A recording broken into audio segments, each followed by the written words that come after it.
Mario Mancini, thank you very much for coming on theboxingbar.com. Welcome, man. Thank you, brother. And how you doing, man, with all this virus thing going on? How you hanging in there? Well, it reminds me of The Walking Dead. I really can't believe it myself. It's like the Black Plague, man. I feel bad. It shut down the world. So, I'm a part owner of a wrestling company, and I miss my guys. I teach on Monday nights, and Roma teaches on Wednesday and Saturdays, and we're just shut down. And where you at the moment? I know in wrestling and when you used to be announced, you were announced to be from Hoboken, New Jersey. Are you originally from there?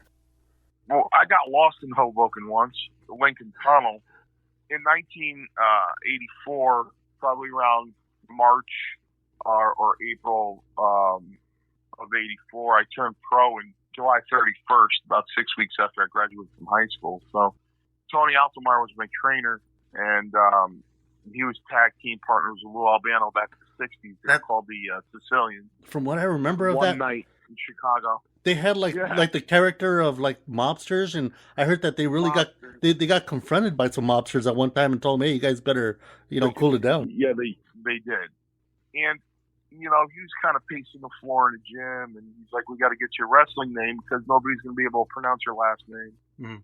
And he went to grammar school with my mother and father, so he said, "I know your mother's maiden name is Mancini," and he went through every Italian name you could think of: Guido, Vito, Anthony, Gino. He went through all of them, and then he finally hit Mario, and he said, "That's it. Your name's Mario Mancini." And I said, "Okay." He goes, "You're from Hoboken, New Jersey." I go, "Why?" He goes, "That's because that's where Sinatra was from. So that's where you're going to be from." So I was Mario Mancini from Hoboken, New Jersey until around '86, I think it was, or '87. And I didn't understand why this happened until I watched The Sopranos in '99. But my dear friend who just passed away, Howard Finkel, leaned into my corner and he said, "Hey, Mario, where are you from?" I said, "What do you mean, Howard? I'm from Hoboken, New Jersey." He goes, "Not anymore." He goes, "Where are you from?" I said, "Oh, I'm from Milford, Connecticut." And he said, "Okay." And then he announced me that night from Milford, Connecticut, and Hoboken was dead. And you mentioned that you started as a pro in the middle of '84 there. Prior to that, like when you were growing up, were you a wrestling fan? Did you used to watch it back then? Well, I got up to go to the bathroom one night in 1973 when I was 7 years old, and my brother Ralph was up, and I was 7 years old, and I got up to go to the bathroom, and he said, "Come here." I don't know what time it was. Obviously, it had to be after midnight, right, on that Saturday night, because that's the only time wrestling was on. And we had a little black and white TV. Me and my two other brothers, we slept in one room. We were living in the projects in Stanford, and it was this 12-inch black and white TV with a pair of vice grips on the knob, on the steel prong there, because the knob had broke. So you got to turn the channels. You got to use the vice grips, Yeah. So he said, "Look, you see that guy there?" And I saw this hairy-looking gorilla guy, and he said, "That's Bruno Sammartino." He said that's the greatest wrestler that ever lived. Yeah. And I just got glued to the TV, and it started there, and Bruno was everything to me. Just to give you an idea, when I started watching wrestling myself, the first match I saw was the War to Settle the Score, which was a setup for the very first WrestleMania. So that was probably just about 6 or 7 months after that you had your pro debut. I was actually there. I was holding back Roddy Piper, and that was my first Garden. I was a senior in high school, which was January of '84. I was there the night that Hogan took the belt from Sheik, because Tony Altomar worked for Titan Sports. So he's just, he talked just like Mickey. He didn't look a thing like him, but he talked just like him. So he's like, "Hey, you want to go to the Garden?" I'm like, yeah, I guess. I'll make it to school the next day. So I went to the Garden that night, and but I was also there for the War to Settle the Score. It was, now that I'm on the precipice of 54 years old, and I look back at it, and one of the weirdest moments of my life, my hair on the back of my neck stuck up, because I was going through YouTube, and it said the birth of Hulkamania, and just for the hell of it, I watched it. And then the Sheik tried to attack him after the match, and he threw him out of the ring. And then I saw myself go to put my arm around the Sheik to help him back to the dressing room, and I'm like, "Is that me?" I said, "I think that's me." And I actually didn't remember I was there. It was a very eerie moment. I'm like, I was there. And because everybody that knows me personally, as my buddy Big Daddy would say, the Guardian of Chaos, I've got the memory of Mike Francesa, you know. So I have a pretty good memory for my career, which helps with interviews. But I didn't remember that. It was pretty scary. So you started watching it in 84. 85, wasn't it? 85? It was like in January or February of 85, and it was on MTV. And I just remember all the hype about it because of Cyndi Lauper, and it was on MTV and the whole thing. And, you know, I had never watched wrestling before that. My brother would catch it here and there, and I would just, you know, keep walking by it. But, yeah, that really got my attention. Cyndi Lauper was pretty irritating. Her and her husband, David Wolf, F.D. Jones taught her a lesson because we'd be in Poughkeepsie, and in the dressing room, and she would just come walking down with her husband. Not me personally, some of the boys would you know, they get a little upset, you know, because, you know, when you're working TV, there's 3 hours. 3 hours or 3 weeks of wrestling. And Strongbow would put up all 3 hours. Yeah. On the board in the dressing room. And there were times where I was on all 3 hours. But if you're on the first hour and you look at the other two, and you work your first hour, and then you have Strongbow, you're all set. You take a shower and you hang out for the rest of the night, which was the most fun of pro wrestling. I mean, I had so much fun in pro wrestling that sometimes the actual match got in the way, where Gorilla Monsoon would scream and go, "Mancini, go to the stairs," and we were right in the middle of the story, and I go, "God, don't go anywhere. I'll be right back," you know. The wrestling got in the way of it sometimes. The dressing room was the best part. So, yeah. You know, she would just come down, and SD just looked at me one day and he said, "Boss man, I'm gonna take care of them, boss man." And God was very kind to SD Jones. If you were on the road and a ring rat gave you a smile and you knew you had a chance, the first question out of your mouth was, "Have you ever been with SD?" And if they go, "Oh, I've been with SD," and then you just walk away and go, "I don't know what the hell you want from me." So one day Cyndi came down with Dave Wolf, and SD kept the towel on, and he just dropped it. You know, and oh my God. And it was, you know, she turned around right away. Her husband put his arm around her. Well, that taught her to just come down and barge right into the dressing room, you know? Yeah. And she never gave up the gimmick, you know? She walked by and go, "Hey, Cyndi, how you doing?" "Hi, how you doing?" I'm like, "Come on, man." You know? There were very few guys in the wrestling business that really were their gimmick. The farthest away from it was probably Hulk Hogan. I've literally seen him sleeping on his bag with his head on his bag and ready for him to cut his promo and do a slow walk with the belt dragging on the floor. When that red light came on, he did his thing, his hanging and banging and saying his prayers and taking his vitamins. That red light would go off and his shoulders would slump back down and he'd go back and go to sleep. But there were some guys that were pretty damn close to their gimmick. You know, like Macho Man was one of them. So, you know, she needed to knock off the gimmick down. We didn't appreciate her keeping the gimmick going, you know, with her big New York accent there. Just, you know, and you see our other interviews now that she's older and she doesn't talk like that. She never talked like that. She just did that for the camera. When the camera's off, man, cut the shit. Yeah. What about Mr. T? I know Roddy Piper had a lot to say about him coming into the wrestling world, you know, as a celebrity. Or what did you think of Mr. T and that whole thing? Well, the biggest conversation I had with T was in Madison Square Garden, and I think that was the night the war settled score. And I said, "Man, aren't you nervous with all that gold on in New York City?" He said, "Man, it's all plastic." I said, "What?" He said, "That's all plastic, bro. Touch it. And it was all plastic. In professional wrestling, you have to take a beating and get tortured in order to get respect enough to go in there and work. You have to go through hell first. And, you know, I like Jim Cornette's description of pro wrestling. You know, it's predetermined, but it's the farthest thing from being fake. Mm-hmm. So, you know, next week on the Dark Side of the Ring is David Schultz, my second professional match. He broke my nose in 2 places. Wow. You know, and in West Rhode Island, August 9th, 1984. and he'll be on next week. You got to remember something. Back in '84, kayfabe was alive and well, and it was strict, and it was practiced very strictly. And I was very fortunate in my position, which I'm very thankful to Vince McMahon, because nobody was in Detroit read the paper going, "Oh my God, I better run to the box office. Mario Mancini's coming to Detroit." It didn't happen that way. So, but I was able to sustain myself for 8 years in his organization, which I'm very grateful and thankful to him for, because guys like me came and went. But me and Mike Sharp and Barry Horowitz and S.D. Jones, we were staples, So when you get an outsider to come in and he's getting that kind of payday and he's getting that kind of recognition and he's over like that, and he doesn't know the difference between a hammerlock and a padlock, we get mad. A lot of people probably had their opinions about Mr. T coming in. I mean, I didn't have that much of an opinion about it because they were just coming off of Rocky III. So, and I, obviously they were playing off that movie. So I get it. I get it. They tried to do the same thing with Zeus. It didn't work too well though. So you debuted on a WWE show?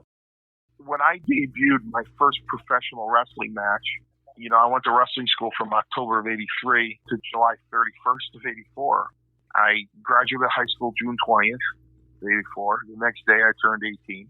July 31st was my debut in Poughkeepsie, Mid-Hudson Civic Center, New York, for the WWF against Greg Valentine. And I was only in the WWF. A lot of people look back. Maybe it was a mistake. I mean, there was a man that was kind enough to do a small documentary on me on YouTube. The guy almost brought me to tears. My last match was April 26th, 1992 in Huntsville, Alabama against Rick Rude. So when I got out, I didn't go anywhere. I didn't do anything. I just became a normal guy, fell in love, got married, got a job, and I left wrestling behind me until 1999. And if that promoter didn't tell me who I was going to potentially work with, because I turned him down, and I said, well, out of curiosity, who was I working with? And he said, well, Bundy. And I said, oh, when is it?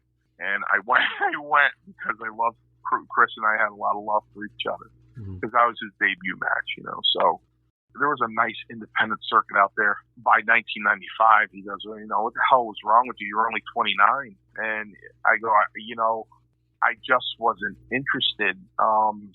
It gave me goosebumps to watch Dino Bravo's Dark Side the other night, because they said exactly what I said.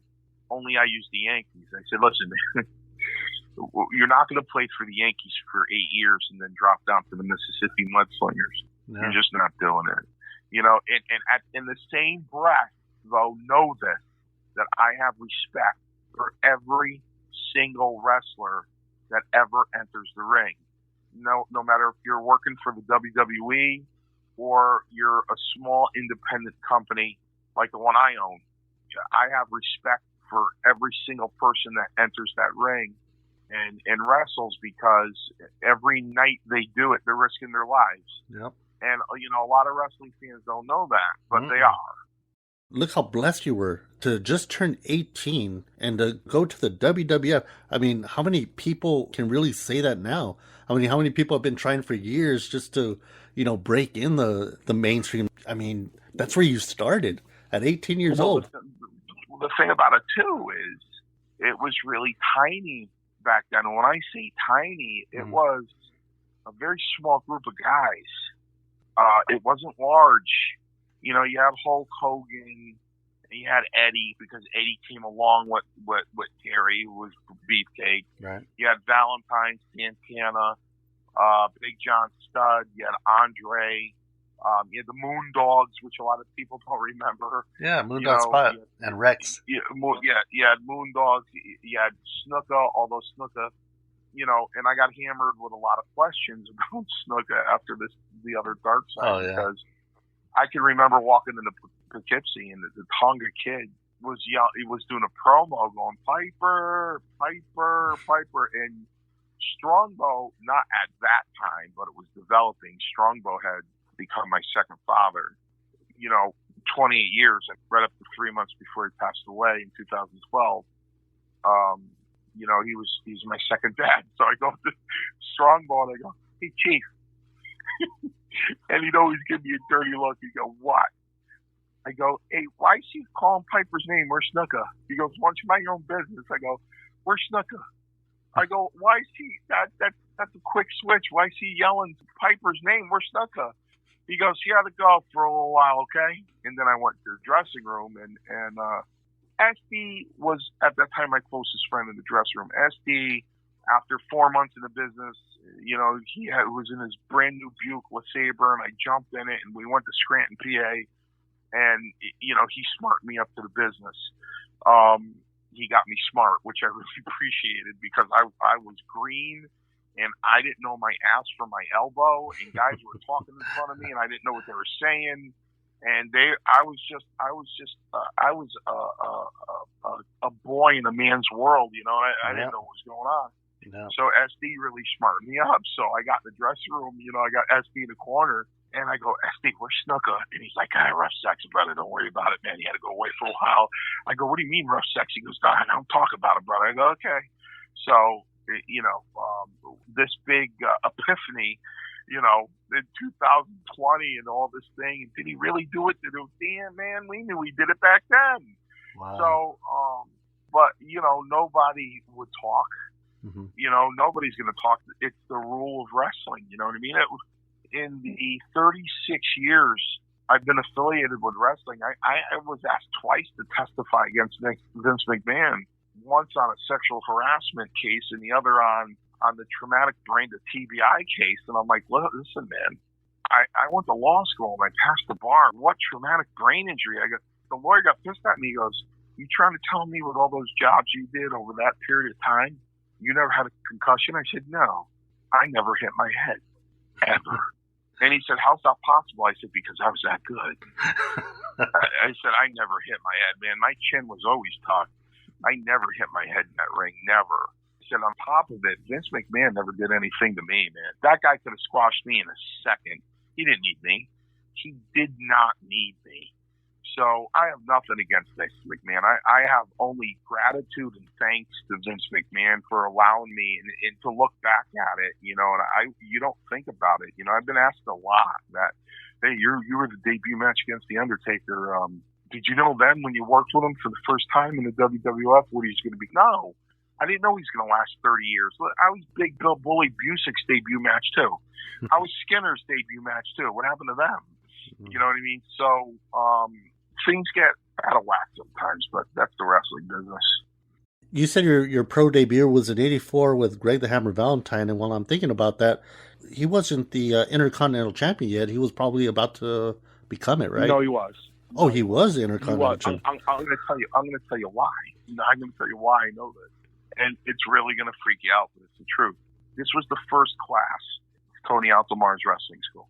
It was me, AJ Petrucci, Dave Barbie, and Seth Cohen, who worked as Robbie Parliament.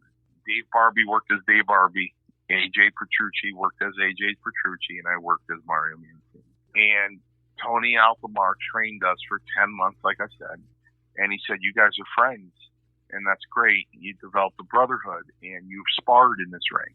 But once you turn pro, you have to apply all this, and you got to win at any cost."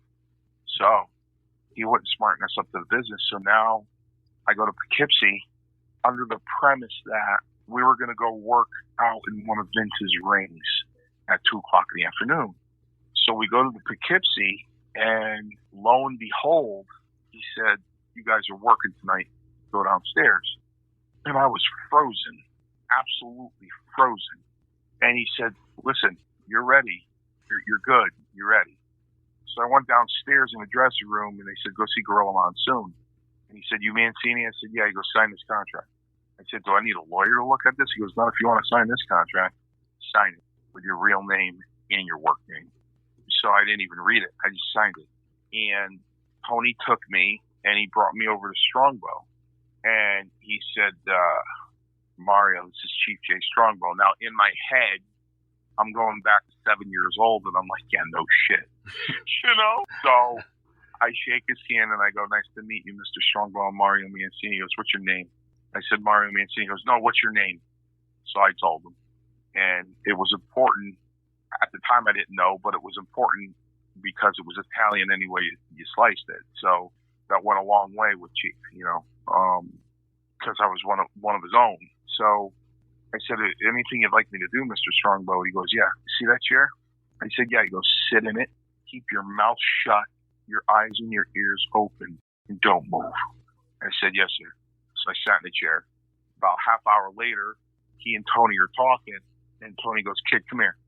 So Chief goes, true story. Chief goes, working with Valentine tonight, and I didn't quite understand the term. He goes, you're working with Valentine tonight. Go talk to Valentine. I go, well, why am I going to talk to him? I'm wrestling. And he glanced over at Tony Altamont. And I said, I'll tell you one thing too, Mr. Strongbow, I'm going to beat him. And I looked at him and I said, is this a title shot or a non-title shot?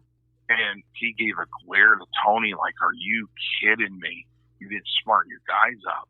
So Tony put his arm around me, walked like 5 feet away. He goes, listen, kid, go talk to Valentine.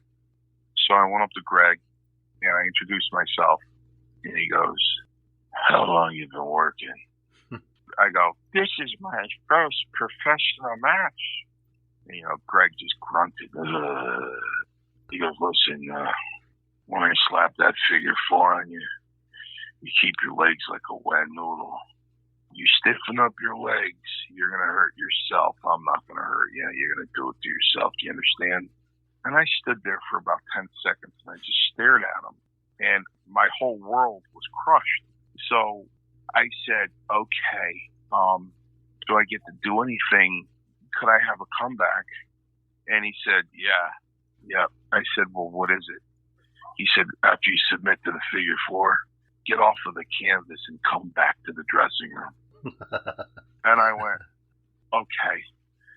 And I left the dressing room in the Poughkeepsie downstairs. It's a mile to walk to the stairs to go up to the ring as it is. It's another quarter of a mile to go all the way to the end and go to the payphone. And like I said, my brother Ralph, may he rest in peace, he raised me in this wrestling world, And I called Collect the Home, and my mother answered. I put Ralphie on the phone right now. So he goes, what are you doing? What are you doing? He goes, what's happening there? What's happening there? I said, I'm wrestling Greg Valentine. He goes, oh my God, you're going to beat him. You're going to beat him. I go, I can't, Ralph. It's a setup. I have to lose. It's a setup, Ralph. No, it isn't. No, it isn't. No, it isn't. I go, Ralph, I'm here. I'm in the middle of it. It's a setup. And I just crushed them, right? So, it's like telling the kids Santa Claus isn't real, huh? Yeah, no Santa Claus, right? Exactly like that, Albert. That's good. It's exactly like that. So the best part about that is I go back to the dressing room and I'm sitting there and, I'm going nuts inside. I always looked older than what I was, always. When I was 15 years old, I was able to go to a package store, no problem, and get, I always looked older. So I go back to the dressing room and Vince McMahon and Bruno come down with their canary yellow jackets on, and I'm frozen. I'm just absolutely in awe. I am beside myself. Now, the chair that Strongbow told me to sit in was a stone's throw from him. So now Vince and Bruno are talking to Strongbow. Their backs are toward me. So I thought Vince McMahon was just the announcer, the color commentary guy. Yeah, we all did. I didn't know he owned the company or anything like that. So Bruno steps back and hits the toe of my boot, and he looks over his shoulder and he goes, oh, excuse me. And I just stared up at him like I just saw God, So now that conversation ends, and they walk away. I get up, I run all the way back to the payphone. And I call Collect again. My mother answers. I go, put Ralphie on the phone. And so my brother gets on the phone. He goes, what happened? What happened? I said, Bruno's shoe hit the front of my boot. And he said, excuse me. He goes, no way. I go, Ralph, Bruno, I could have touched his back. He was there. Did you talk to him? I said, no. So, one of the greatest moments of my wrestling career was, when I said yes to work with Bundy in '99, this wrestling promoter had Bruno Sammartino as his commissioner. So he's sitting next to Bundy in the dressing room, and I pull up a chair. Now, Bruno knows who I am. Never talked to me extensively. So I sit next to him, and Bruno goes, "What's up, Mancini?" And, he and Chris are bullshitting, and there's that silence. And I said, "Bruno, can I talk to you?" He said, "Yeah." I said, "I never got a chance to talk to you in New York. That's what we call the WWF, New York." I said, "I never had a chance to talk to you." I spoke to him for like an hour and a half. And when I was done talking to him, he said, "Mancini, I wish you were my son." Because I just said, you're everything.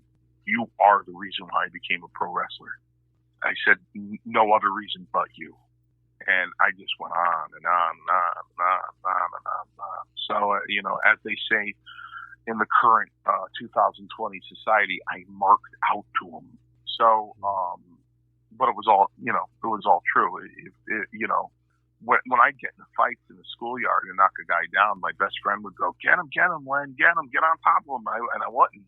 I'd wait for him to get back up. He goes, "Why don't you wait for him to get back up?" I said, "Because Bruno would never do that. He would, when a guy's down, he would never jump on him like that. He would wait for him to get back up." I was dead serious, man. Bruno was everything to me, man. My high school world history senior project in high school was a slideshow. Everybody had to present a slideshow. And my slideshow was on the career of Bruno Sammartino. Wow, that is awesome. So I could imagine. I could imagine what that moment was like when you saw your idol, and you even said hi to him or you talked to him. I mean, it must have been everything to you. It did. It really did. But when I got smartened up and I got seasoned, and after a year and a half, and I came home from a West Coast trip, I got home, and because Vince wasn't kind, man. You don't get to fly out at 10:30, 11 o'clock in the morning, man. You had like a 6:12 flight, so you didn't get a lot of sleep, So I came home and I dropped my bag in the foyer after I closed the front door, and my mother looked at me. She goes, "Living the dream?" I said, "It's a job," and I went upstairs and went to sleep, So, when it wore off and I got my nose broken and I got some more hazing after that, and I earned my stripes there after a couple of years, it was business as usual, and I was accepted as one of them, and that was a great feeling. So I just wish a lot of my friends were still alive. The Bundy had me crying for 2 days, for God's sake, that son of a bitch. Yeah. As a matter of fact, I was watching earlier today, the internet was down for a bit, so I threw on a CD that just said wrestling on it. And I hadn't, touched it in probably years, and I grabbed it, threw it on. I go, I wonder what's on there. And it was WrestleMania 1 and part of WrestleMania 2. And, one of the first matches, Bundy and S.D. Jones, like you brought up earlier. And if you go on YouTube, I'm the one. This was before WrestleMania 3. The last TV taping before WrestleMania 3. So, we're in the dressing room, and Bundy's staring at me. I go, "What?" He goes, "It's over, right?" I said, "It's not over. Don't say that and talk like that." He goes, "What was the main event WrestleMania last year?" I said, "Unification Hogan." He goes, "Yeah, what am I doing this year?" I go, "It's you and yeah." But still, for that match, they wanted a stretcher. So Strongbow comes up to me and goes, "No, Mr. Mancini." I go, "Yeah, Chief." He goes, "I need you to do a stretcher with your friend here." I go, "Yeah, Chief, no problem." So I go, "Chris, I'm so sick of taking that bump out of the corner." He goes, "What do you mean?" I said, "It just looks so stupid. You plaster a guy in a corner and he spins and takes a bump. It looks so stupid." He goes, "Well, what do you do?" I go, "Let me take care of it. I'll show you." He goes, "No, tell me now." I go, "You really think I'm going to screw you?" I go, "Trust me." He said, "All right." So if you watch it on YouTube, that particular match, I think it was in '86, he gave me the avalanche in the corner, and I took one step out of the corner and just did a face bump. And we got back into the dressing room, and he goes, "I love that." I said, "Yeah, man, it's a freaking stupid spin out of the corner." But Chief called me Mr. Mancini for 28 years. I think I was in the business like 6 months, and I'd always be like 15, 20 minutes late to call time, always. So I came in one time, and I had my bag over my shoulder, and he goes, hey, kid. I said, yeah, Chief. He goes, can I talk to you for a minute? I go, yeah, what's up? He goes, you're always late. I said, I'm not late, Chief. He goes, yeah, you are. The house shows the call time's 5 o'clock. He goes, it's 20 after 5. I said, Chief, I'm here. He goes, you know who Buddy Rogers is? I said, of course I know who Buddy Rogers is. He goes, he always wanted people to call him Mr. Rogers. And he was always late. He goes, I hated Buddy Rogers. I couldn't stand him. Do you want me to hate you? I said, no, Chief. I don't want you to hate me at all. He goes, then be on time, okay, Mr. Mancini? I said, okay, Chief. He called me Mr. Mancini. I'd call him at home in Georgia. His wife would go, Mario's on the phone. He'd come pick up the phone. Mr. Mancini. You know, he called me that for 28 years. Man, there was a point, though, you know, I'd say just about after the millennium when we hang up the phone, he'd go, I love you, kid. I go, I love you too, Chief. You know, he probably a year before he died, you know, he was like 82 years old. And he's like, you know what, kid, if it was up to me, I would have made you heavyweight champion. I said, you know what, Chief, I believe you. I remember, brother, when all that shit went down in '89, yeah, and Pat had to disappear. I'm home, and my mother answers the phone, and she goes, now, Chief usually does this on Christmas Eve, but my mother answers the phone, and she goes, the Chief's on the phone for you. So I pick up the phone. I go, what's going on, Chief? He goes, the office wants me to be the booker. I said, did you take the job, Chief? She said, that's too much stress, Mancini. I go, are you serious, Chief? You didn't take the job? He goes, that's a big headache being the booker. I go, Chief, take the job. Take the job. And he screamed on the top of his lungs. He goes, well, you want me to take the job just so you can get over? Just so you can get over? I went, yes, of course. He goes, that's not right. I go, come on, Chief. I miss Strongbow. There are a lot of times, just normal stuff in my life that I needed guidance on, and I would just call Chief, and he'd set me straight. Same with him. Mm-hmm. He called me one time. I go, what's up, Chief? He goes, I keep blowing TVs. I said, well, what do you mean, Chief? He goes, they've got a lot of thunderstorms in Georgia. He goes, my power goes out, blows my TV. I said, well, you need a surge protector, Chief. He goes, a what? I said, a surge protector. He goes, a what? I go, Chief, get a Radio Shack? He goes, yeah. I go, walk in the Radio Shack, say, hi, I'm Joe. I need a surge protector with a breaker on it. Pay for it and go home. Plug the TV into the surge protector, plug the surge protector into the wall, and you'll never fry another TV. Okay, kid. Thanks. So, you said your second match was with Dr. D, who, like you said, is going to have a show next week on the Dark Side of the Ring. Yeah, I'm curious to see if he's going to mention it. From what I remember of him, I mean, he was a pretty scary dude. He was like the Stone Cold of that time, but, you know, back then nobody knew how to take it or what to do with something like that. You know, was he really like that in the locker room? Was he a crazy guy? Another guy that lived his gimmick. You know, in Poughkeepsie, Schultz would shoot Hogan in the dressing room on the carpet, be on top of him. Terry be going, let go, David, let go, David. He'd shoot with him on the carpet in the dressing room all the time. David was a great shooter. It was a house show.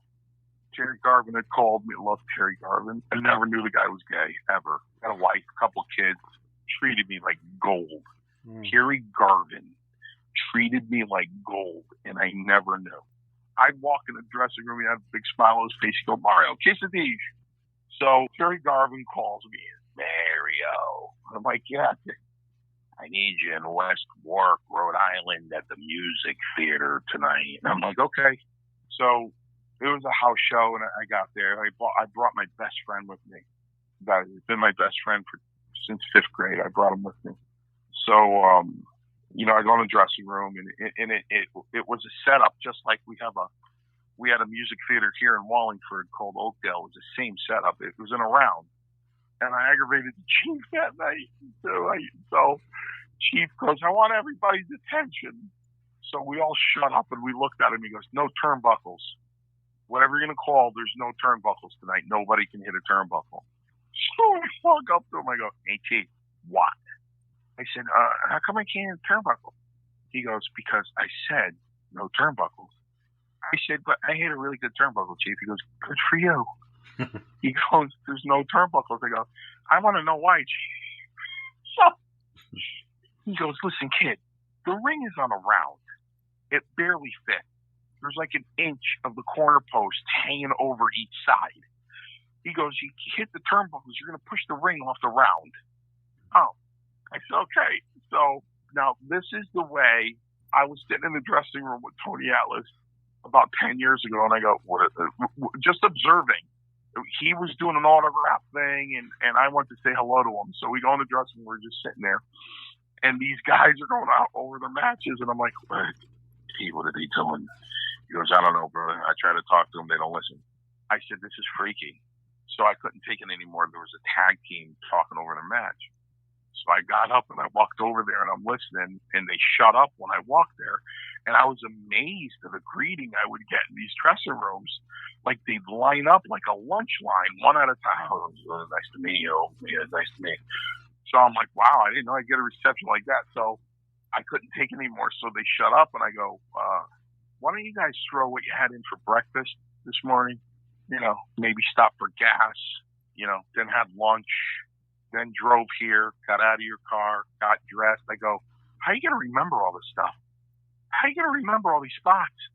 I go, this is insane. So that being said, I went up to David, I introduced myself, and I said, what's your finish? And he said, a forearm off the second rope. And I said, typical stuff, I outsmart you. You put the heat on him, he can come back, we go home. He goes, yeah, that's it. WWF 80s. That's it. Everything is called and done in the ring. That's why you're called a professional wrestler. Mm-hmm. You see, that professional, that word between wrestler for eons of years is synonymous with the public as fake. You're a professional wrestler because you know what the hell you're doing when you go into the ring. So that's all it was said. So it went exactly like that. You know, in the corner, he'd go hit me. I'd move, jog around. I was green, so he was going to make me do a lot. So it pushed me in another corner, go to whack me and move. He got me in a headlock, takedown. I get him in a scissor kick out. Well, he had me in a headlock. He was tickling my neck. I go, oh, this guy's a nice guy. He figured I was green. He's trying to, keep me calm and everything. I go, you're a really nice guy. And, he started putting heat on me. And he wanted to give me a big elbow in the corner. And I moved, and he sold his elbow. And when he turned around, I started at his stomach. Boom, boom, boom, boom, boom, boom.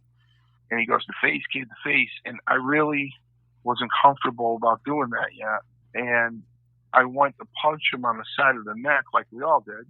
And for some reason, he put his left arm up.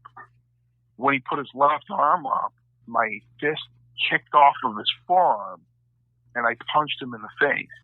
And he met me with a straight right between the eyes.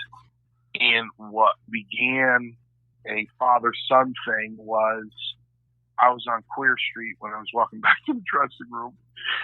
So in front of the cops, the other people in the hallway, I'm like, did I mess up the match? Was the match okay?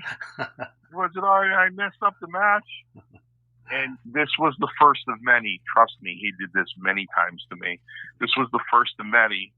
Strongbow, because I had this big mop of hair, Strongbow grabs me by the back of my hair and drags me into the dressing room. He goes, shut up!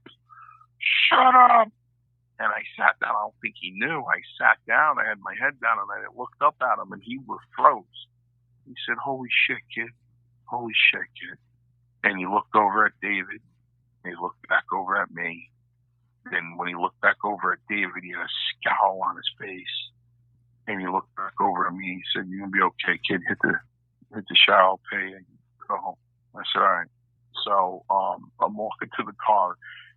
buddy, my best friend, who unfortunately took the steps he needed to take for substance abuse. He passed away in 92 at the age of 26, but we're walking to the car and he's drunk. Of course, Dave's drunk. So we're walking to my car and it's dark. So we get in the car and the dome light comes on and he goes, "Holy shit, your nose is all over your face, man." So I walked around for 2 days refusing to believe that it was broken until my eyes closed shut. And then I had no choice but to go and get it operated on it. And a month later, I went to TV in Hamilton, Ontario. And I looked up on a board that said Schultz v. Mancini. And I went into the bathroom part of the locker room, and I went to a stall, and I just leaned against the stall, and I said, they're looking for me to take my boots off. They're looking at me to tell somebody that I'm not working with them, and I'm not going in there. And I got really mad. So I got out. And I walked back into the dressing room portion, and I went up to Dave, and I said, "We're working together." He goes, Yeah. I said, "Break it again." He goes, "What?" I said, "You break it again. You could. It doesn't matter. I'll get it operated on again and come back. You can break it again." And no, kid, don't. No, not like that. Don't do that now. Don't do that, boy. I'm just telling you, man. I don't care. Nah, boy, we'll be fine. I'm going to apologize to you right out there on national TV. It's going to be all over the world. I go, "You're going to apologize to me?" He goes, "Oh, yeah." I said, "Man, okay." So I go out to the ring. He's there. They announce him. The bell rings. And he comes up to me and he goes, "Like I said, man, right here, right now, I'm sorry for breaking your nose." He shakes my hand with his right hand, came with a clean left, right, like a bitch slap right across the face. I said, "You son of a bitch." But you know what? David Schultz, I owe David Schultz a lot because David Schultz is my friend. And David didn't like a lot of people, nor did he trust a lot of people. If I didn't come back from that, I didn't belong in the business. And David has a lot of respect for men. So by him breaking my nose, coming back and working with him again, kind of gave me a place where I belonged in his mind, saying, well, he belongs here then. Because he took it, he kept his mouth shut, and, he didn't bitch about it, and he's here, so he deserves to be here. So, and I'm sure a lot of guys looked at it the same way. So I'm kind of glad he broke my nose, because that established myself deserving to be there. Because a lot of guys took beatings and they just never came back. A lot of guys came to my wrestling school and took beatings and never came back. So, you weed out the people that way, and I took it and I just kept going. So I owed a debt of gratitude actually to David Schultz for breaking my nose. You got there right at where there was that new surge of superstars in the WWE when they were really, about to explode. 8 months before WrestleMania 1. I mean, all these guys coming from the territories or different territories that Vince was getting. Did you know that there was something special here going on? Did you realize it, or were you still too young and new in the business? Well, I got the feeling one of my funniest stories ever was I was sitting there in '85 and this guy, I was at the end of the dressing room in Poughkeepsie. I was toward the back near the bathroom, and this guy with a real dark tan and this head of it looked like his hair was made out of hay. He's walking to the men's room with these purple trunks on and got an M&M in the back of it. And I went up to Strongbow and I said, "Hey, Chief." He said, "What?" I said, "That guy over there, he's got my initials on his trunks." He goes, "Don't worry about it." I go, "Chief, those are my initials. He's got my initials on his trunk." I go, "Who the hell is that guy anyway?" Looks like a swimmer. He goes, "It's Macho Man." Oh, wow. So I'm there pitching the first day Macho Man's there, right? Mm-hmm. First day he's there. Another funny story. So I think I was like his second or third match that he had there. So I can't say it was his debut because it wasn't. So I'm talking to him And he goes, I'm going to slam you. Get up for that elbow. I said, okay. That's what I heard, brother. That's what I heard. So if you get to see it online, he slams me, goes to the top rope. I got up. So he comes down with an elbow on top of my head. And he looks down. He goes, Steve, down. And he went back up to the top rope and dropped the elbow on me. So I got up. He said, go get it. All I heard was, get up for that elbow. I got up. So the other day, me and a coworker, we were just talking about wrestling at work for a long time. We're talking about the 80s and primetime wrestling. And when I think about it, what I miss most about wrestling is like that time, primetime wrestling, when they would show, guys that were considered to be like jobbers, like Iron Mike Sharp and Rene Goulet and Leaping Lanny Poffo and Frenchie Martin, Quick Draw, Rick McGraw, and all those guys. They would start a match with whatever superstar they're wrestling, and then they would cut to commercials sometimes and come back still wrestling against these guys. I mean, they let them have some time out there, and I thought that was pretty cool. And I kind of miss those days, when I think about it. Yeah, I don't believe me. Nobody misses those days more than I do. You know what I mean? It was, as a wrestling fan, the people who saw me live in house shows saw the same thing. Like I went 18 minutes with Don Morocco once. So it wasn't until I was like 15 and I went to the New Haven Coliseum and, Frank Williams was booked. And I only saw Frank Williams on TV. That's all I saw was on TV. He was the guy that was on Piper's Pit, right? The one that Piper beat up, like one of his first interviews. Yeah. So I only saw him on TV, and the TV matches were 2.5 minutes. So when I went to New Haven and he was in a match, I said, "Oh my God, this guy can work. This guy can wrestle." He was phenomenal. Frank Williams was a phenomenal wrestler. I couldn't believe it. So it was kind of the shit the way they did it back then, because there were a lot of guys that were talented. Listen, there were a lot of guys that covered me. I'd roll my eyes while they were covered me. And I'd go back to Strongman and whisper in his ear. I'd go, couldn't wrestle his way out of a wet paper bag. And he'd go, just go sit down. So there were times I was frustrated. Not as frustrated as Roma, but I was frustrated. The whole art of professional wrestling is to, make it look real, but yet not hurt your opponent. And, there's guys that are stiff out there. They pretty much go out there and they're either careless or, just want to get over, don't care if they hurt somebody. Guys like, known to be like that, like the Ultimate Warrior, the Legion of Doom, Lex Luger, guys like that. Who were some of the guys that you just didn't care for, like, for this reason, working with too much? Well, you know what? There's a difference. And I guess there's only two differences. Mm-hmm. So I worked with Terry Funk and Harley Race. They were a little stiff. That's the way they were brought up in the business. That's the way they were taught. That's the way that they work. They want you to hit them. They're also the same guys that would look at me and go, "Listen, I don't beat a nobody. I beat a somebody. And I know with the way it works around here, but this match ain't gonna work like this. You're gonna be doing a lot. I need to beat somebody." And I'd be like, "Oh, thank God." So there's a big difference. Then you have people like the Nasty Boys that just didn't give a shit because they had no respect. And then Chief, I'll never forget this. Never. So I go to Vegas for TV. We're doing it at UNLV. The 3 hours go up on the board. My name's not on the board. So I go, "Chief, how come I'm not working?" I think this was in Columbus, Ohio. I go, "Well, how come I'm not working?" He goes, "Go get paid. Go get dressed. Get the shower, get dressed, and shut up." I go, "Chief, I want to work. I flew all the way. I want to work, man. Come on. Do I have heat with somebody? Are you mad at me?" "No. Go get paid. Get the shower and get dressed." I go, "Chief." He goes, "Listen to me. They want you to work with the Legion of Doom." I said, "No. You're not working with them. They're going to hurt you.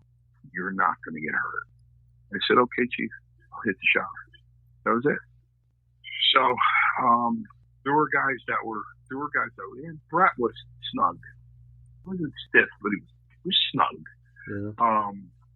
Then there are my guys I have a love fest with. I mean, Don Morocco, Ted DiBiase, Bundy, even Kamala. Did you ever work with Kurt Hennig? Yes. Kurt was the best. Yeah, that's what everybody says. Inside and outside the ring. He was the best. You watch my match on YouTube with Kurt Hennig. I was freaking. Oh, you have it on there. Oh, I'm going to check that out. Oh, yeah. I slammed him. Listen, the best. Yeah. I wish I did a house show with him. You know what I mean? I did a house show with Bret Hart. I've done a house show with Don Morocco. I've done a house show with a lot of guys. A lot. When I did those house shows with those bigger names, as I told you when we were texting back and forth, I don't lie on these interviews. Mm-hmm. So when I did these matches with these bigger guys, it's because somebody got hurt or somebody didn't show up. But my main house shows would be with like Iron Mike Sharp, Felipe Lanny Poffo. I'd be a heel, guys like that. But when I worked with the bigger guys, it'd be because somebody got hurt. I worked with Bret Hart 9 days in upstate New York because I don't know who the guy just got hurt. He couldn't make it. I filled in for him. But that was great because it was like going to school. So, I had, of course, Roma. Roma goes without saying. I mean, he's like a blood brother to me. We broke in together. We come from the same wrestling school. And, it's just that Roma was carved out of stone. Underused, underestimated, the greatest athlete I've ever seen in my life. Yeah, he's a great athlete.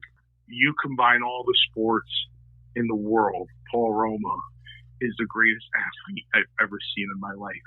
I saw him on a standing position leap 5 feet, places 2 feet right on a counter from a standing position. He was amazing athlete, amazing, underused, underestimated. Should have went a lot farther than what he did in the WWF. What did Roma think of being paired with Hercules? He loved it. Did he? Roma loved being with SD because SD did for him what he did for me. He loved being with SD because SD was a straight guy and he was a good friend. And he loved being with Ray. Just don't ever talk to him about Jimmy Powers. Oh, together they came out in the first. I think they were on the tag team of the first Survivor Series, I want to say. Yeah. There were guys in the business that it didn't matter. You were a wrestler, and you were in the WWF. That's all that mattered. So there were guys that it didn't matter to them, like Ted DiBiase, like Tony Atlas, like Tito Santana, like Kurt Hennig. Yeah. It didn't matter. And then you had other guys that it did matter that you were a jobber, and they treated you like a jobber, like Beefcake, Oh, really? Jake. Oh, wow. Jake Roberts. And the thing about it is, 35 years later, we're looked at in a different light. I got inducted into the New England Pro Wrestling Hall of Fame in 2014 and in Rhode Island. Ironically, in West Warwick, Rhode Island, where I got my nose broken 30 years prior. So, I got inducted with Greg Valentine, Harley Race, Jim Dale Neidhart, awesome. Davey Boy Smith. His wife was there. So, I said to the owner of the New England Pro Wrestling Hall of Fame, Joe Bruin, I go, my name shouldn't be in the same sentence with these guys. I mean, I'm getting inducted with Harley Race. Are you out of your mind? He's like, no, Mario. So I'm like, okay. So Neidhart got up there. And myself and Jose Luis Rivera were being inducted in that class. Jose, that's another one of my brothers. Let me tell you something. I could have got 2 flat tires. My wife could have left me, and I could have the flu. I walk into that dressing room to see him. He made me laugh my ass off every night. Yeah. Every night. He made me laugh my ass off in that dressing room. So me and Jose Luis Rivera sitting there, and Neidhart gets up there and he goes, without Mario Mancini and Jose Luis Rivera, basically there is no Hart Foundation. And my chin dropped because those were one of the guys too that kind of made you feel like a jobber. Not as bad as like the Nasty Boys or Beefcake or Jake Roberts, but because I can remember being I was in a Red Roof Inn. It had a ground round connected to it in Dayton, Ohio. And I'm sitting there with Bret in the Anvil, and Anvil's like a double Jack Daniels. And I go, I'll have a Diet Coke, because I don't drink. I never drank. I'll have a Diet Coke. So another round comes. He goes, I'll have another double Jack Daniels. I go, I have another Diet Coke. Can you put lemon in it this time? So Anvil looks at me and goes, Mancini, you don't drink? I said, nah, I never touched this stuff. He goes, you would have never made it in the NFL. Never.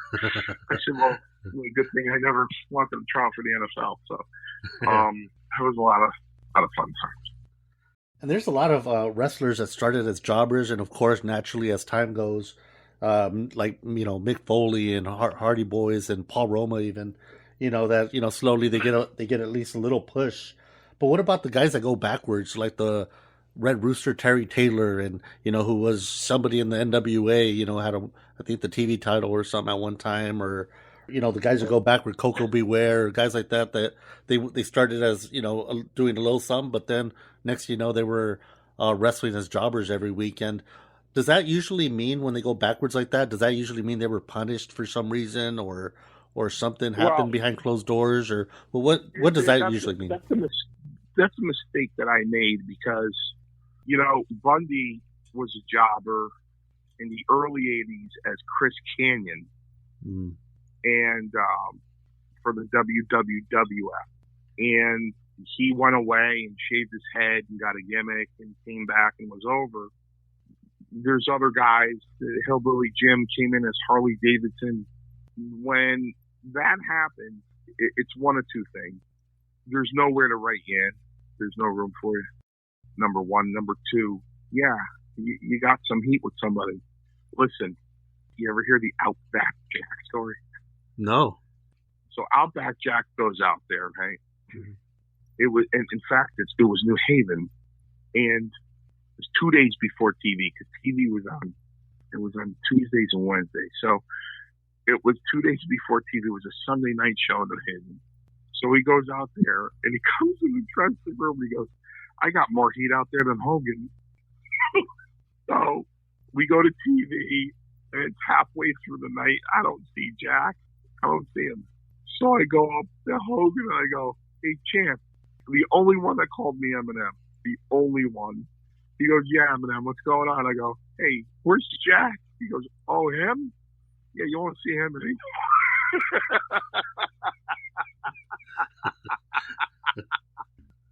That's the natural course of wrestling. You could have been over at one point, and then we have a saying in pro wrestling, oh, he's a jobber, and a guy will turn around and go, hey, brother, at the end of the day, we're all jobbers, because that's the way you end up. After you go on a run, sometimes you start getting jobbed out. Very true. That's the reason why Roma had an argument with Vince. Roma went to the office and he said, Vince, I don't understand what you're doing. You separated us, number one, and you're jobbing my guy out. He goes, I don't get it. And they had a disagreement, and he went to the WCW. But when Mike Sharp came in the Backlund days, he got a big push, and he went head to head with Backlund. You know what I mean? And then he got dropped down. Look at Strongbow. Strongbow was over big. Anytime Strongbow worked, he ended up doing a job. Most of the time, unless he was tagging with Andre. That's just the nature of the business. Once your run is over, you either disappear or they start jobbing you out. And that's one of the mistakes I made. I mean, in 1990, Bret Hart came up to me, and he's like, hey, you want to go to Calgary? He goes, you're getting killed out there. I said, I've been here for 6 years. Now you want me to go to Stampede. Your father's going to break my arm. I'm a veteran. No. I'll make sure that doesn't happen, Mario. No. He won't do that. I said, you want me to ride 14 hours on a bus? He doesn't fix the heat. I said, the guys are wrapping their legs with cardboard. I go, man, I already paid those dues. He goes, listen, it was just an idea. I go, I really appreciate it, man, but I'm not interested in going to Calgary. That might have been a mistake. You never know. But the thing is, are you guaranteed you're going to come back? Was Bret going to make sure I got back? Or was I out and then Yeah.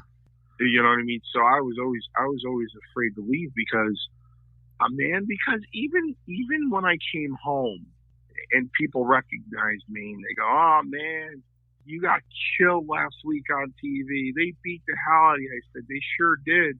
They go, "You're a loser, man." I go, "Sure am." For the biggest wrestling company on the face of the earth. Have a nice day. Yeah. You know what I mean? So, that'd be like being ashamed of working at the biggest corporation in the world. It's like, how can you be ashamed of that?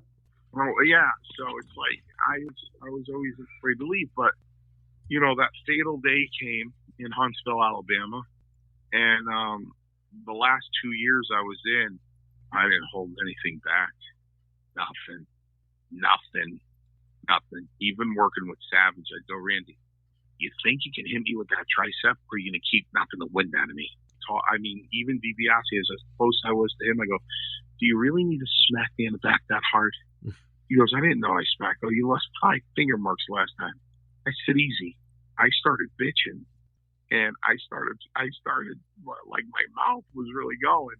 So, what do you think that was? Was it that you were frustrated, and you were kind of letting it out a little bit, or what do you think it was? well, no, I was definitely frustrated, and I walked away on April 26th because I had that last conversation with Strongbow, and what really convinced me was, Mark came in, Mark Scarpa, Chief's son, came in, and he had those red, white, and blue spandex, and he would break dance in the ring. It was a good gimmick, but they let him go. Pat wouldn't book him, so Chief looked at me and said, "I can't get my own son booked, Mancini. What am I going to do for you?" He stripped me of everything. Get out. And I got out, and I went home. My phone rang the next day, and it was Terry Garvin. And my mother answered the phone, and she said, "That's Terry Garvin." I said, "No, I'm not home." And she said, "He's not home right now." And my phone never rang again. And that was it. I walked away. I was done because I got mad about a certain thing, about a certain person that did certain things in order to get a break and couldn't wrestle the way out of a wet paper bag. And because he didn't have morals, he got a torn sweatshirt, a hat, and a cigar. I'm sure he liked the cigar, kind of reminded him of everything he had to do to get that gimmick.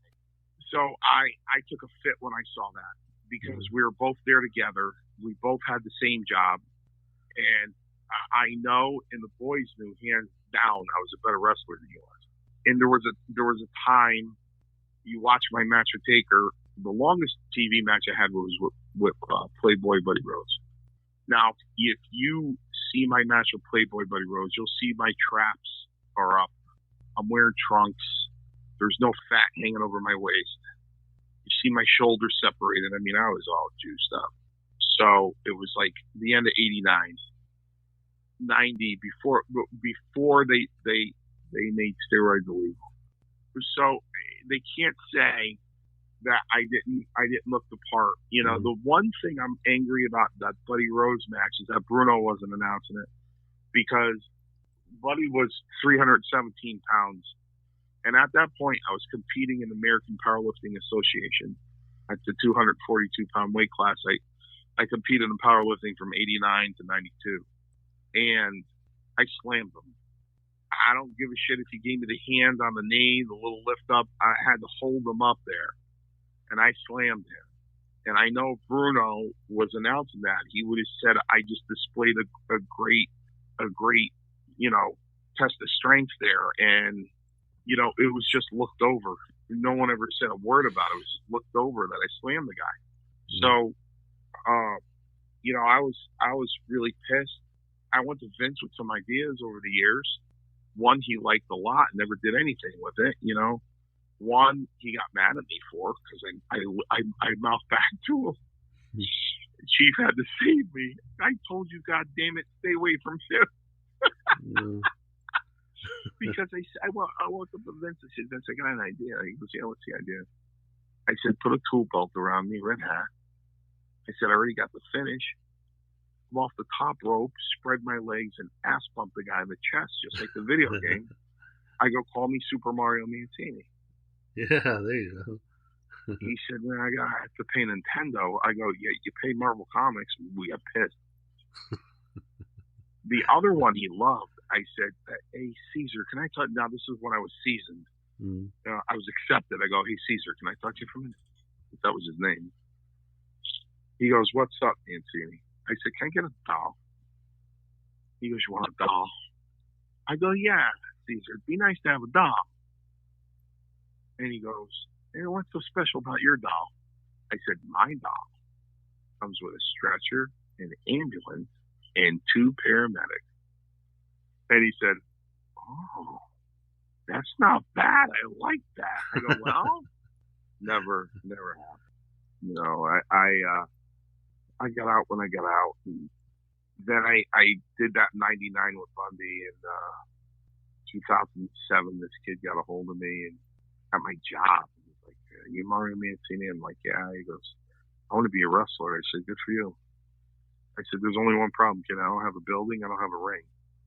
He goes, I'll buy a ring, put it in my backyard. I go, you want me to train you in your backyard? And he said, yeah. So I started training him, and you really didn't have, you know, when you want to be a wrestler, you can't have it in your head. You got to have it in your heart. Yeah. His head wanted it. He just didn't have the heart. Then I just fooled around a little bit. And then in 2014, I decided to open up Paradise Alley. What Roma, Big Steve Tracy, who worked as Dave Paradise, and Paul Perez, who was in the WWF with me. Perez is a second-generation wrestler. His mother and father were wrestlers. Taught him in the basement when he was 14 years old. So, you know, Perez worked with a lot of guys. He worked with Snuka. He worked with a lot of baby faces. Yeah. Yeah, so he worked with a lot of people.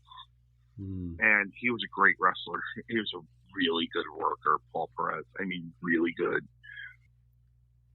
So he came into the wrestling school, and it's us four. And about a year after we established some students, and we had enough for a card, we started putting on promotion. So, of course, to get a kick started, Roma was the heavyweight champion, and Big Steve and I were the tag team champions. Get people through the door, you know. And after we had the belts for about 6 months, I looked at them and I said, we got to drop these things, man. I'm dying. So is Roma still yoked out? Roma is in great shape. Is he really? Oh, my God, he's ripped. In 6 days, he's going to be 61. Ripped. Wow. You go on the Paradise Alley webpage. I'll check it out, yeah. Ripped. Not a wrinkle in his face. I mean, it looks phenomenal. So, yeah. What were some of the weirdest things that happened in your time on the road or in the locker room or whatever? What were some of the weirdest things that you remember? Maybe an incident that was off the wall. I was wrestling Gino Carabella, who became a really good friend of mine too. And for some reason, I don't know why they didn't run with it. Gino was over huge in Brantford, Ontario. He had his own fan club there. I don't know why they didn't push that, but Gino, another guy, great wrestler. We were working a house show together. He threw me into the ropes, and I heard clothesline, and I hit the ropes and I came off. I didn't hear duck. I just heard clothesline. So I didn't duck the clothesline. So he threw his arm like a foot over my head, and I took the bump. Bump. 4,000 people started chanting, bullshit, bullshit. It was bad. I fell off the top rope once. There's some crazy stuff that I saw was Vince McMahon firing the vendor he used for his TV taping. Really? For the camera, for the filming. Yeah. Oh, he cleaned house, man. He fired all of them, spent over $1 million for his own production back in the 80s. They screwed up the TV taping. He was pissed. Another one was a meeting in '89 when Hacksaw and the Sheik got caught. Yeah. And we had a meeting upstairs in the arena in this kind of ballroom looking thing, and he came in and he took his blazer off and he threw it across the room. They They were waiting for us to screw up. They were waiting. You know what we did? It was pissed. Vince was pissed. I was standing there, Hogan and not me. We're all standing. I looked at him with a side eye. He was giving me a side eye. I go, this guy's pissed. But then I said to myself, not like anything's going to happen to you there, champ. So, I remember again in Brantford, Ontario. I don't know what happened, but Tony Atlas came in the dressing room and he was screaming, "Fuck Vince, fuck him, fuck." I go, "Would you shut up? What are you doing, man?" He was hot. That's another guy you got to be careful with, man. You go, you're rooming with Tony Atlas, and you go to the soda machine to get a Diet Coke. You come back, they'll have somebody walking on his face. I mean, he just loves shoes. He gets mad at another very close brother, very, very close friend. Him, Tito, DiBiase, Jimmy Hart, all very, very good friends. Tony always, Mancini, look at them shoes. I roomed with him one time in Saratoga, and we were staying at a hotel, like on a golf course. I had lunch with Jackie Mason there. And like I said, I left the room, and there was a courtyard. All the fans were. I left the room. I came back to the room. Had somebody who was standing on Atlas's face. I'm like, man, you got to get her out of here, man. Yeah. So, the typical stuff. Guys shooting up, Fuji shitting in people's bags. A lot of the guys were known to go out to the bars and stuff. You didn't drink, but did you ever go hang out and see these guys do crazy things out there? Yeah. But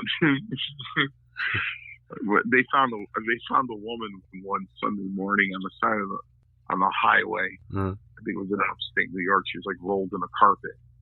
They rolled her up in the carpet and she wasn't dead or anything, but it was. Don Morocco was coming back from California, and we were in a wide body, and he was sitting third seat from the end to the left.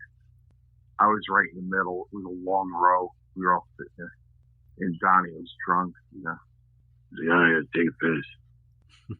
So we got up and let him out, thinking he's gonna walk to the men's room. He picked it out right there and peed in the eye of the plane. When that plane landed, they came to arrest him. They had to go and get the ankle shackles to put around his wrist because the handcuffs wouldn't fit around his wrist. I bet. He was an enormous man, Don Morocco. He was a big guy. Oh, yeah. But, crazy. He loved to joke around, man. He loved it. He loved to joke around. He was funny. He was funny. He loved telling stories. JYD loved telling stories. Yeah. Yeah, JY loved always would make fun of Rocky Johnson. Really? That was the biggest laugh we used to get in the dressing room because Rocky Johnson was the most pigeon-toed guy I've ever met in my life. And you know what?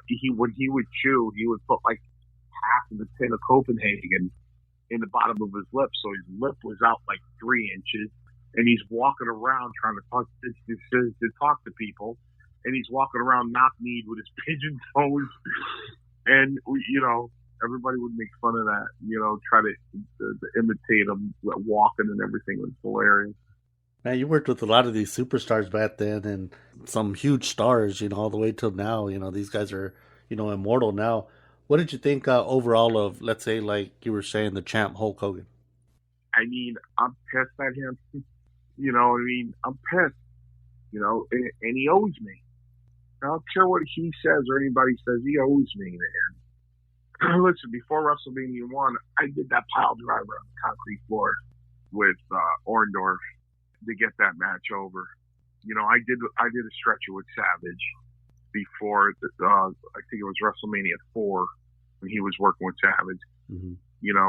I'm the one that went out there before WrestleMania and always did a big spot, getting somebody over so they looked stronger against him. And we all had to put up with Eddie. You know what I mean? So Joe Bruin, who is, again, the owner of the New England Pro Wrestling Hall of Fame, calls me up a few years ago and he goes, "Look, Hogan's going to be at a gym signing autographs." I said, "Yeah." He goes, "I don't mean to bother you." I go, "You want me to come up and talk to him for you?" He goes, "Would you?" I said, "Of course."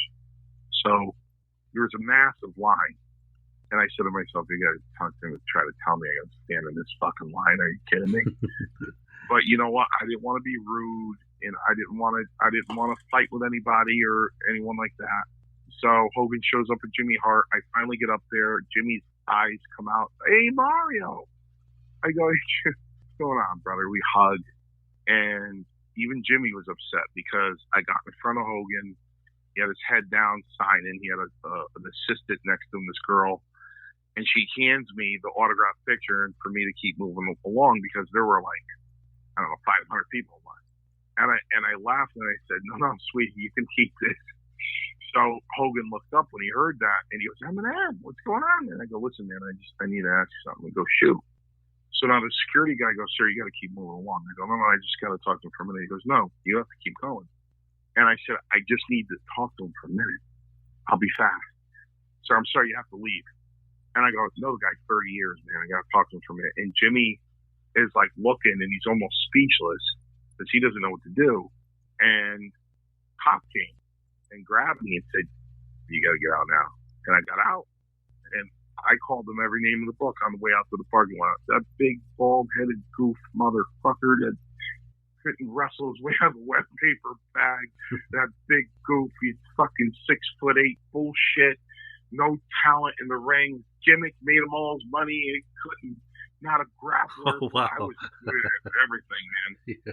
And because I've been in those situations. I've been in those situations where there were 6 people waiting for me, or 7 in a line at a wrestling convention. And you go, oh, Mario, can I ask you something? I go, get behind me. So he would get behind me, and he'd be talking to my ear, and the other people can come, and I can keep signing. All you had to say was, Eminem, get behind me. That's all he had to say. And he didn't. He didn't. So you know what? Fuck him. Let me throw another name at you. Iron Sheik.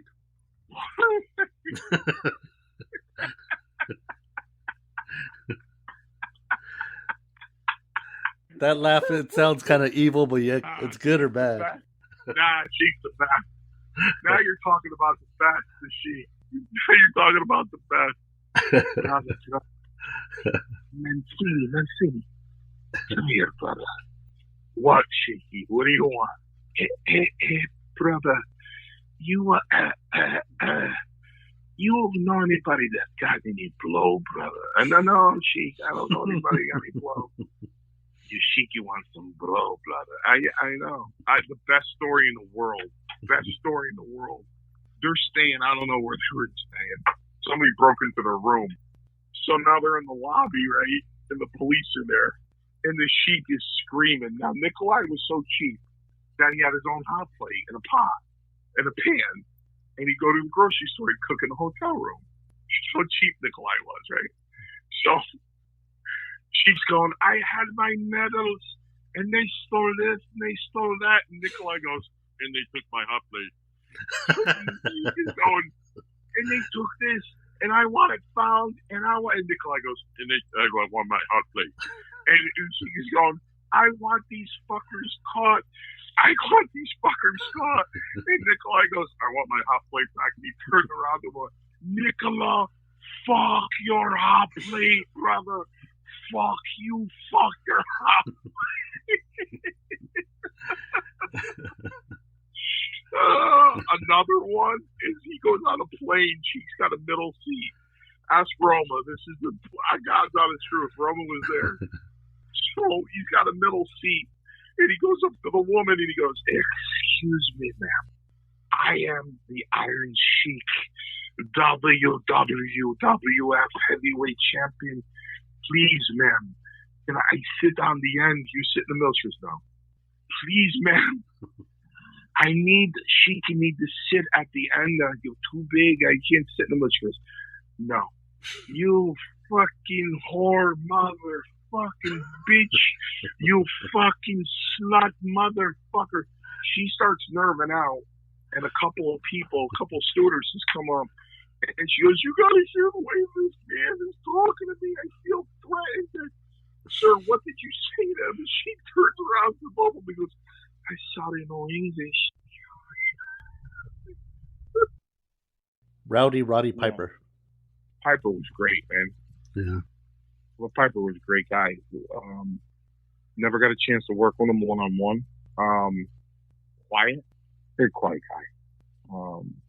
Stuck to the people he grew up with in the business, Adrian Adonis, things like that.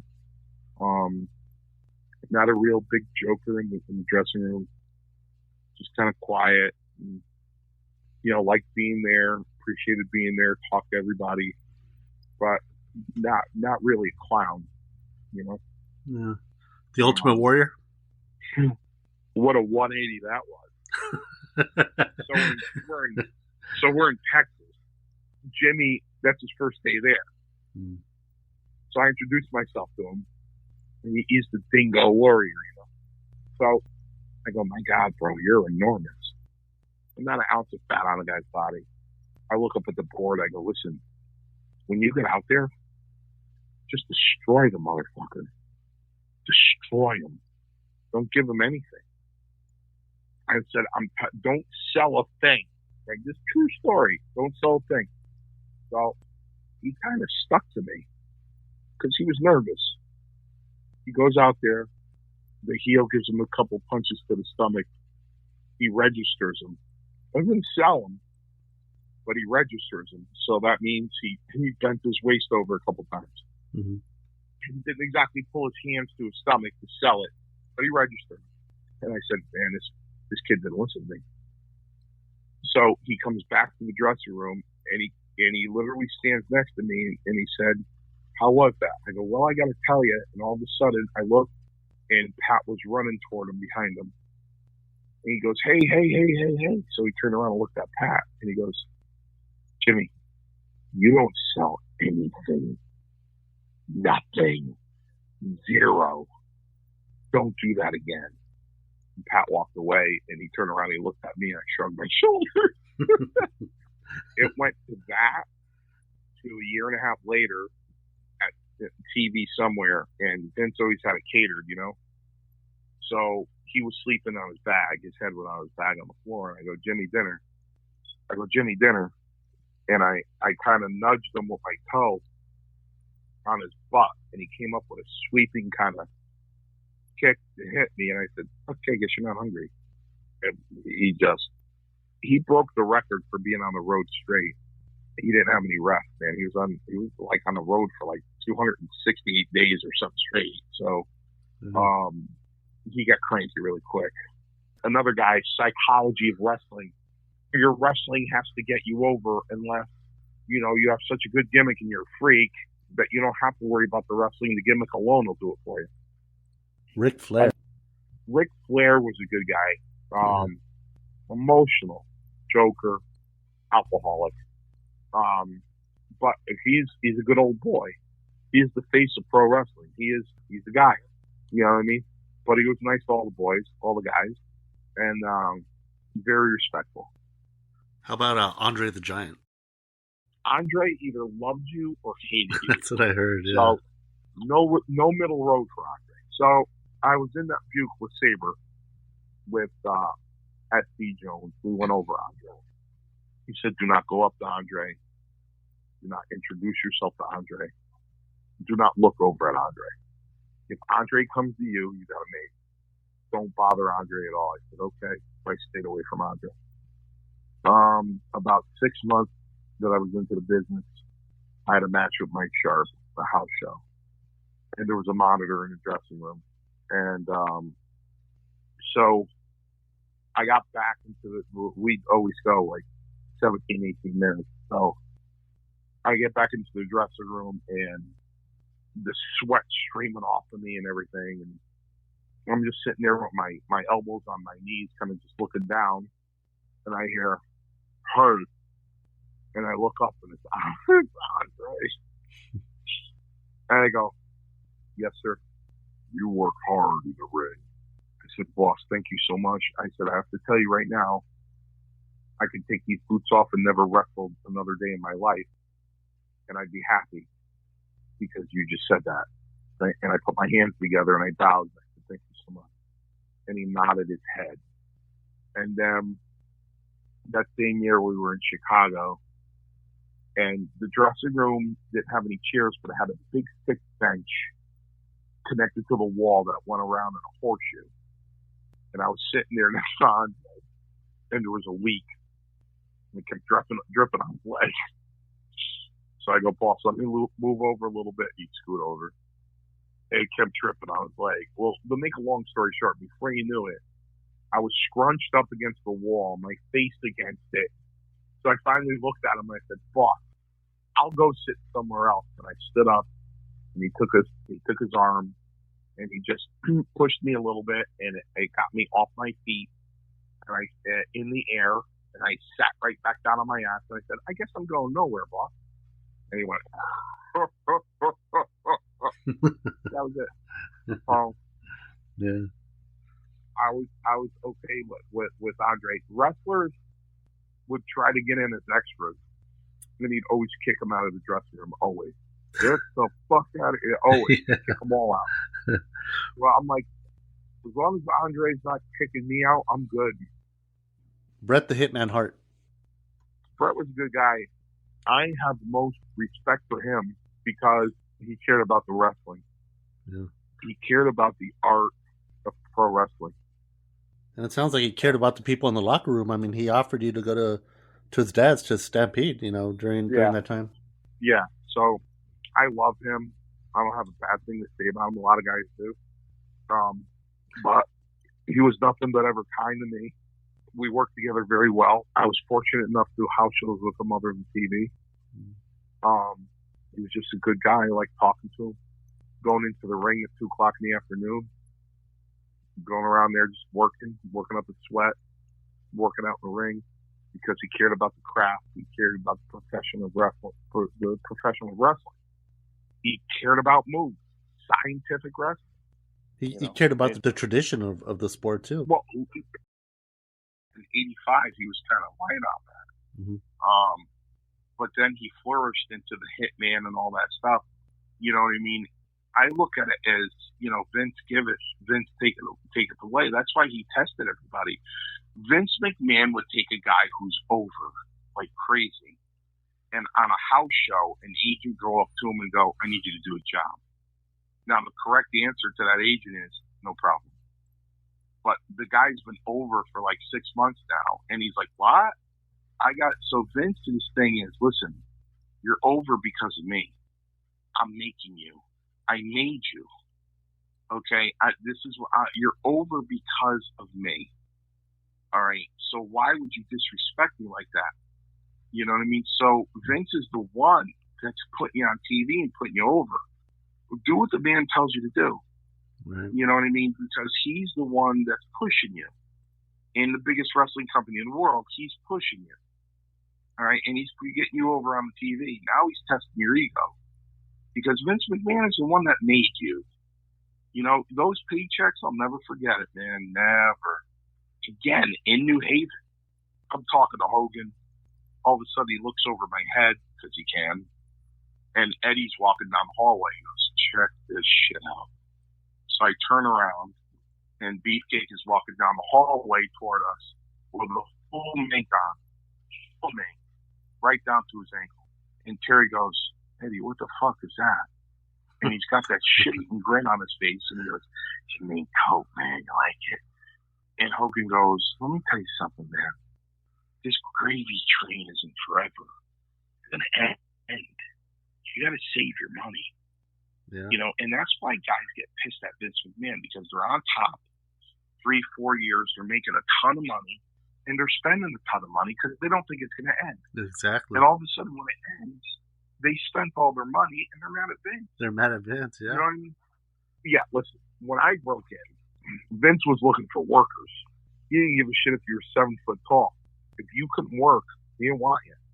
That was the whole thing back in the 80s. Can you work? Can you work?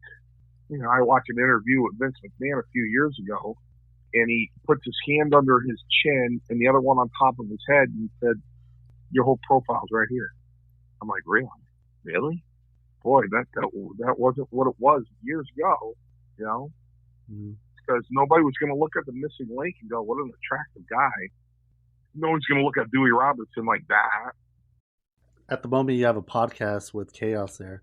What exactly do you guys do? Is it mostly wrestling? Is it all of wrestling? Tell us a little bit about the podcast. it's a lot of comedy. Big Daddy, the Guardian of Chaos, he's done everything, as I say, from soup to nuts in this business. I mean, if you wanted a wrestling manager that had Bobby Heenan, Lou Albano, and the Grand Wizard of Wrestling all put into one, you know, it would be Big Daddy. He's worked with everybody possibly that I've worked, because when Vince let all these guys go, you know, in the 80s, late 80s, Big Daddy really started getting a role like in 1992, like 92 to 99. You know, he wants to talk about the WWE, and I don't want to talk about it. I say on the air, if you listen to the podcast, I go, it's a shit product. It's horrible. I tell him, I go, Vince McMahon probably hates it himself. So, you know, it's a lot of fun. And Perez is the producer, and I love Perez like a brother. So, I have since '88. I'll never forget standing in the ring with them, and we're doing TV taping, and the Nasty Boys are coming down the aisle, and I looked out and I said, "These guys are assholes." And you looked at me and went, "Right." So it's like, and I got the stinker. He was thankful he didn't get the stinker. I mean, how much more humiliating can you be? You know what I mean? Guys raising their arms, smashing your face into their armpits, man. Come on. I got the snake crawled on me. Jake's like, make sure your head is really pressed against the canvas. You don't want the snake to get behind your neck. I'm like, okay, Jake. Beefcake's cutting my hair. I had to tell him, I go, Eddie, I hear those shears come to the front of my head. I'm waking out of the sleeper. They're going to have to cut the tape. You cut my tail off the back of my head, and that's it. And make sure you cut it even. You know what I mean? Adrian Adonis spray painted me. I wrestled in front of 10,000, 12,000, 15,000, 22,000. You know, I wrestled in front of thousands of people, and I got to tell you, every single night that I did, the only thing I was concerned about was what I was doing in the ring. I said, you know, and those people almost weren't even there. You know, I just did my thing. Sure, you get all fired up and get the crowd going, you know, but I was the guy that felt like, you know, the crowd was with me.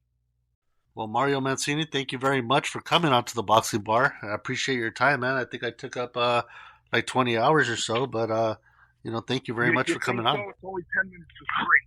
Yeah. All right, brother. Anytime. Listen, check out Mario and Chaos, the Mario and Chaos show.